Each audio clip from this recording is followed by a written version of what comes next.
Mr. Tommy. We have been on some pretty exciting adventures around our state over the last year during the pandemic. We've gone virtually to Cleveland, Cincinnati, and multiple locations around our state and our city. For our final video of the school year, we're going to head down the road near Dayton, home to the National Museum of the United States Air Force located at Wright-Patterson Air Force Base, 6 miles northeast of Dayton. The museum is the oldest and the largest military aviation museum in the world, with more than 360 aircraft and missiles on display.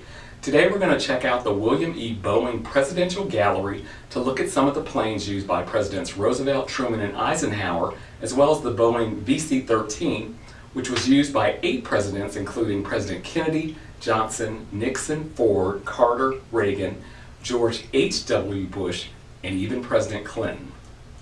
Even though the Oval Office is one of the best known symbols of the presidency, the planes used to fly our president and other U.S. dignitaries are unmatched. Since 1945, the United States Air Force has been responsible for providing safe, fast, and reliable transportation for the President of the United States, as well as other important government officials. Here at the Air Force Museum, most of the planes that have been used to transport U.S. presidents, with the exception of the current presidential plane, are here on display. The plane known as Air Force One is any Air Force aircraft carrying the president that is equipped to transport the Commander-in-Chief. The Commander-in-Chief is the person who exercises total command and control over the United States military. The President's Air Force One is one of the most recognizable symbols of the United States presidency. Let's take a look back at some of those planes. President Franklin D. Roosevelt became the first president to fly by plane. FDR flew to the 1945 Yalta Conference in Soviet Crimea. The aircraft, a Douglas C-54 Skymaster, was nicknamed Sacred Cow by journalists. It featured a conference room, a stateroom with a lavatory, a bulletproof picture window, and an elevator entry so FDR could access the plane by wheelchair. This plane could fly 4,000 miles, had 4 engines, and could land virtually at any airfield in the world. The next presidential plane was used by President Harry Truman. President Truman made his first official flight to Rio de Janeiro, Brazil in 1947. Known as the Independence, named after his hometown, Independence, Missouri, this Douglas VC-118 included a stateroom, seating for 24 passengers, and sleeping for 12. The Independence also had reversible prop propellers, a weather radar system, autopilot capability, and other advanced navigation equipment. President Dwight D. Eisenhower's plane, built in 1948, was known as the Columbine II.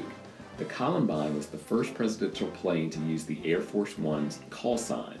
Named after the state flower of Colorado and in honor of his wife Mamie, the Columbine was christened with a flask of water from Colorado instead of champagne. President Eisenhower's plane had seating for 16 people and traveled more than 50,000 miles during its time in service. When Eisenhower was president-elect, he flew to Korea, but the Columbine's most important mission was when it was used to transport Secretary of State John Foster Dulles along with Eisenhower to Geneva, Switzerland for the first peacetime summit. The first jet used by a president was designed by Raymond Lowry. Known for its blue and white colors, it also incorporated the U.S. flag. The presidential seals on both sides of the nose.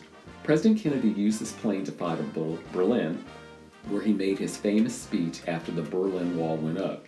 He also used it to visit his family homeland in Ireland. On the day President Kennedy was killed, it was used by Lyndon B. Johnson when he was sworn in as the next president following JFK's 1963 assassination in Dallas, Texas. The jet remained in service throughout the presidential administrations of Richard Nixon, where it flew to China in 1972, which he was the first U.S. president to visit the People's Republic of China. Also, Gerald Ford, Jimmy Carter, Ronald Reagan, George H.W. Bush, and much of the Clinton administration used this plane. This jet traveled more than 5 million miles over the years before being retired.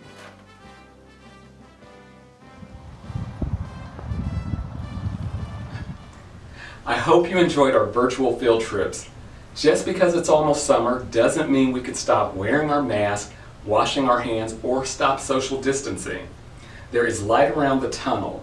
Let's finish out the school year strong and let's do our part to end the spread of COVID-19. Until next school year, stay safe, be well, and have a great summer.